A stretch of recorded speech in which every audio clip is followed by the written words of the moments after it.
கர்த்தராகிய இயேசு கிறிஸ்து செய்த மிக விசேஷித்த ஒரு அற்புதம்.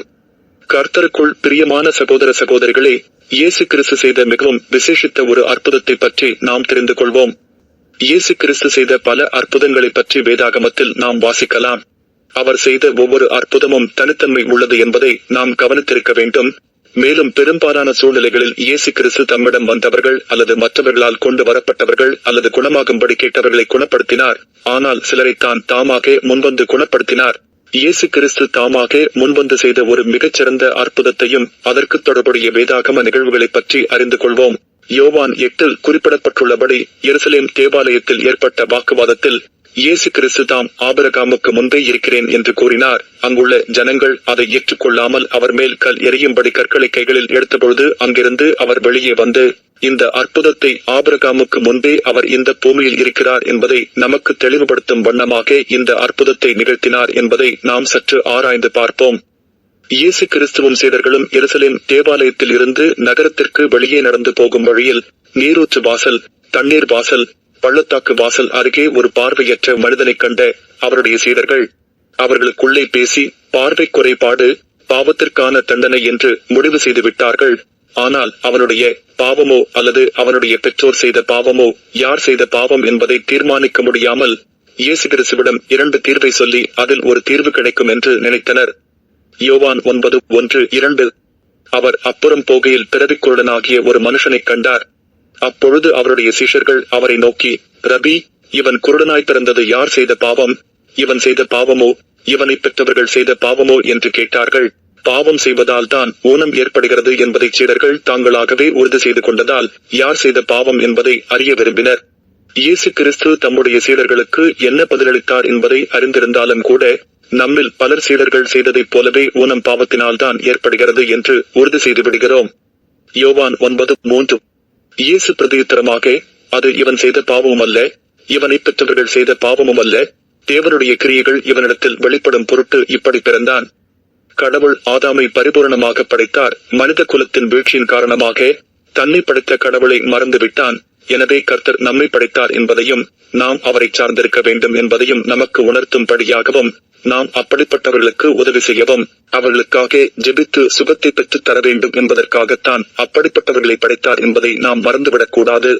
பார்வையற்றோர்க்கு கேட்கும் திறன் அதிகம் என்பதால் தம் சீடர்கள் பேசியதை அந்த பார்வை இல்லாதவன் கேட்டு வருத்தம் அடையாமல் இருக்க இயேசு கிறிஸ்து அவனுக்கு பார்வை அளிக்க முடிவு செய்ததற்கு மற்றொரு காரணமாக இருக்க வேண்டும். இயேசு கிறிஸ்து தேவனுடைய கிரியைகள் என்று குறிப்பிட்டவுடன் அவர் தம்முடைய தந்தை மற்றும் தேவ ஆவியானவருடன் இணைந்து ஆதாமை மண்ணால் உருவாக்கியது. ஒருவேளை இந்த இடத்தில் உள்ள மண்ணினால் தான் ஆதாமை உண்டாக்கி இருக்கக்கூடும் மற்றும் ஆதியிலே தந்தையின் வார்த்தையாக செயல்பட்டு ஒளியாக உலகிற்கு அனுப்பப்பட்டது தம்முடைய நினைவிற்கு வந்திருக்க வேண்டும். ஆதியாகமம் 1:3. தேவன் வெளிச்சம் உண்டாக கடவது என்றார். வெளிச்சம் உண்டாயிற்று. யோவான் 1:1. ஆதியிலே வார்த்தை இருந்தது, அந்த வார்த்தை தேவனிடத்தில் இருந்தது, அந்த வார்த்தை தேவனாயிருந்தது. யோவான் 1:5. அந்த ஒளி இருளிலே பிரகாசிக்கிறது, இருளானதை பற்றிக் கொள்ளவில்லை. இயேசு கிறிஸ்து வார்த்தையாக தேவனுடைய வாயிலிருந்து புறப்பட்டு ஒளியாக இந்த பூமியில் வந்து இருளை நீக்கினார். இந்த நினைவுகளை இயேசு கிறிஸ்து அடுத்த 2 வசனங்களை கூறுவதற்கான காரணமாக இருந்திருக்க வேண்டும். யோவான் 9:4-5. பகற்காலம் இருக்கும் மட்டும் நான் என்னை அனுப்பினவருடைய கிரியைகளை செய்ய வேண்டும், ஒருவனும் கிரியை செய்யக்கூடாத ராக்காலம் வருகிறது. நான் உலகத்தில் இருக்கையில் உலகத்திற்கு ஒளியாயிருக்கிறேன் என்றார். இயேசு கிறிஸ்து தரையிலே துப்பி களிமண்ணை உண்டாக்கினார்.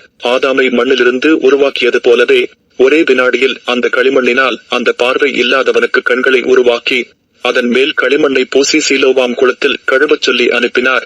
யோவான் 9:6-7. இவைகளைச் சொல்லி அவர் தரையிலே துப்பி உமிழ்நீரினால் சேருண்டாக்கி அந்த சேற்றை குடனுடைய கண்களின் மேல் பூசி, நீ போய் சீலோவாம் குளத்திலே கழுவு என்றார். சீலோவாம் என்பதற்கு அனுப்பப்பட்டவன் என்று அர்த்தமாம். அப்படியே அவன் போய் கழுவி பார்வையடைந்தவனாய் திரும்பி வந்தான். இந்த அற்புதத்தின் மூலமாக பிதாவாகிய தேவன் தேவ ஆவியானவரோடும் குமாரனாகிய கிறிஸ்துவோடும் இணைந்து ஆதாமை எவ்வாறு சிருஷ்டத்திற்கு கூடும் என்பதை நாம் அறிந்து கொள்ள முடிகிறது. இத்தகைய ஒரு சூழ்நிலையை கற்பனை செய்து பார்ப்போம். நம்முடைய பிள்ளைகளோடு இணைந்து களிமண்ணினால் நம்மைப் போல் ஒரு உருவத்தை செய்வோம் என்றால் நாம் என்ன உரையாடல் செய்து கொண்டு அந்த உருவத்தை செய்திருப்போம். அப்பா மகனை பார்த்து, உன் காதுகள் போல நான் இந்த மனிதனுக்கு காதுகளை செய்கிறேன். மற்றொரு மகனை பார்த்து, உன் வாயைப் போல வாயை செய்கிறேன். மகன் தந்தையை பார்த்து, அப்பா, உங்கள் கண்கள் மிகவும் அழகாக இருக்கிறது, அதை போன்று கண்களைச் செய்கிறேன் என்று நமக்குள்ளாகவே பேசிக்கொண்டு ஒருவரை ஒருவர் பார்த்து ஒவ்வொரு அங்கமாக பேசிக்கொண்டும் சிரித்துக் கொண்டும் மிகச் சந்தோஷமாக அந்த உருவத்தை செய்வோம் அல்லவா?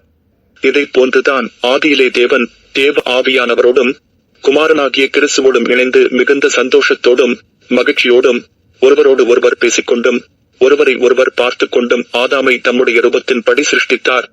இதை போன்றுதான் நம் ஒவ்வொருவரையும் தேவன் உலகத் தோற்றத்திற்கு முன்னதாகவே நம்மை தெரிந்து கொண்டு நம்மை உருவாக்கி மிகுந்த எதிர்பார்ப்புகளோடு இந்த உலகத்திலே பிறக்கச் செய்கிறார்.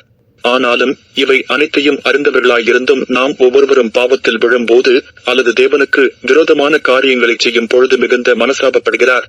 ஆதலால் நாம் மனம் திரும்பி பாவம் செய்வதை விட்டு விலகி கர்த்தராகிய இயேசு கிறிஸ்துவண்டை நம்முடைய பாவங்களை அறிக்கை செய்து அவருடைய இரத்தத்தினால் கழுவப்பட்டு பரிசுத்தமாக வாழ முற்பட்டால் கர்த்தராகிய இயேசு கிறிஸ்து கிருபையாக நமக்கு இறங்கி நமக்கு தேவையான ஆலோசனைகளும் பலமும் தந்து நம்மை பரிசுத்தப்படுத்தி பரலோகம் வரை நம்மை கூட்டிச் சேர்ப்பதற்கு வல்லவராய் இருக்கிறார்.